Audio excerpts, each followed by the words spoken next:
Assalamualaikum warahmatullahi wabarakatuh. Perkenalkan, nama saya Nurfaida, Stambuk A24120018, mahasiswa program studi pendidikan fisika.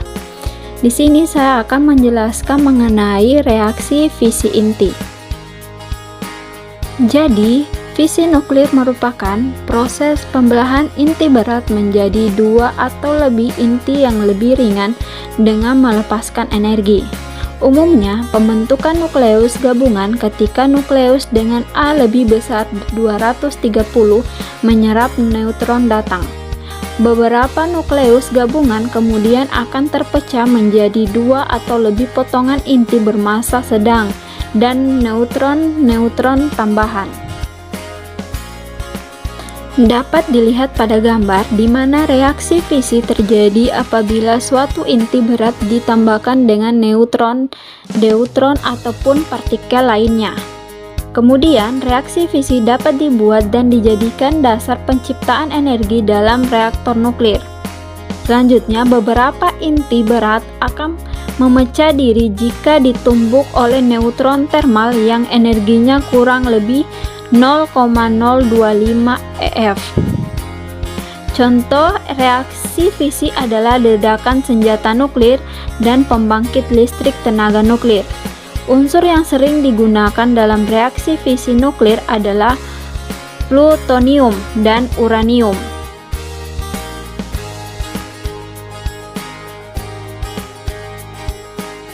Dapat dilihat dari gambar sebelumnya dan gambar yang tampil sekarang, keduanya merupakan proses pemisahan inti, di mana inti ini diberikan energi aktivitas untuk menjadi lonjong.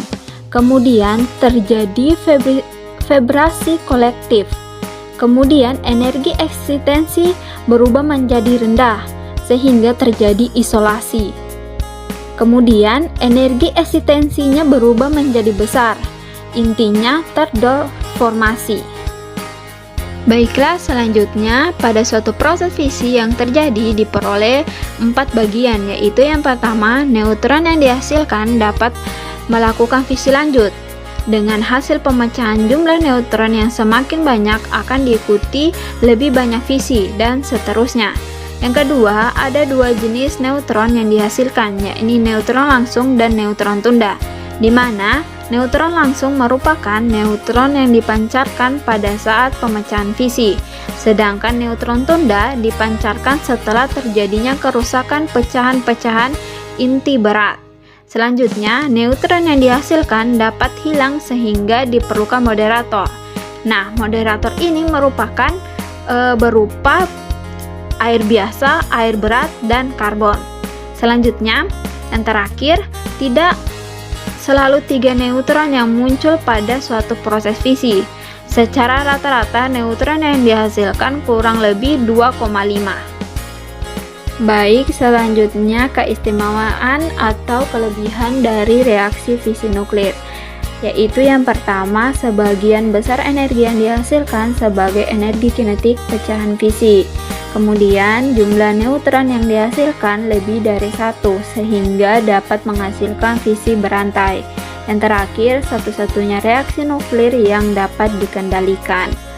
Selanjutnya, kekurangan dari fisi nuklir ini sendiri, yaitu yang pertama, satu-satunya inti yang secara alamiah baik untuk reaksi fisi adalah 238 uranium, tetapi dari bantuan uranium di alam jumlahnya hanya 0,7% isotop 235 uranium, sedangkan sisanya adalah 238 uranium, jumlahnya 99,3%,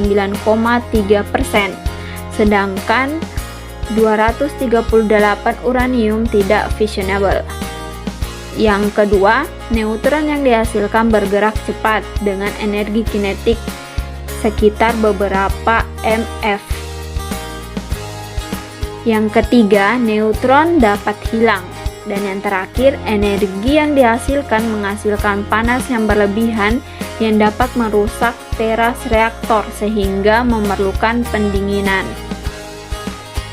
Sebagian besar energi yang dibebaskan dalam fisi diperoleh dari inti-inti pecahan fisi, dan inti yang agak berat tersebut bertumbukan dengan unsur bahan bakar reaktor, melepaskan energi kinetiknya.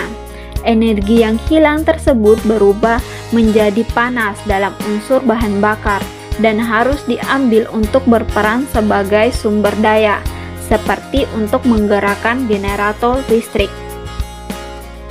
Selanjutnya saya akan menjelaskan beberapa bahan bakar reaktor. Yang pertama, saya akan menjelaskan mengenai reaktor air didih. Seperti yang teman-teman lihat pada gambar, di mana air dialiri mengelilingi teras reaktor. Panas teras mengubah air menjadi uap, yang kemudian digunakan untuk membangkitkan tenaga listrik.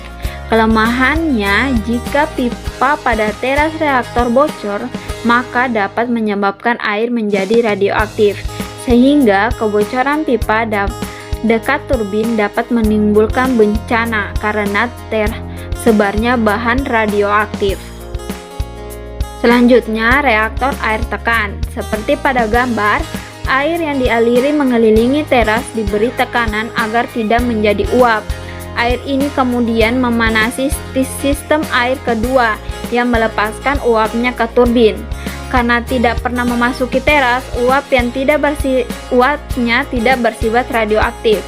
Jadi dengan sistem ini tidak ada bahan radioaktif yang tersebar di sekitar turbin.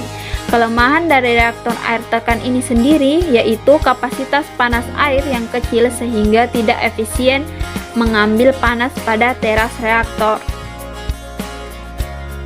Dan yang terakhir, reaktor logam cair. Seperti yang tampil pada gambar, air pada pipa pertama diganti dengan Na cair.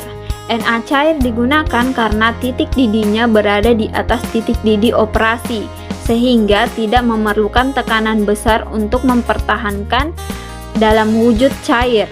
Dan Na cair lebih baik mengambil panas dari teras reaktor jika dibandingkan dengan air yang diberikan tekanan. Demikian yang dapat saya jelaskan mengenai reaksi fisi inti. Lebih dari kurangnya saya mohon maaf.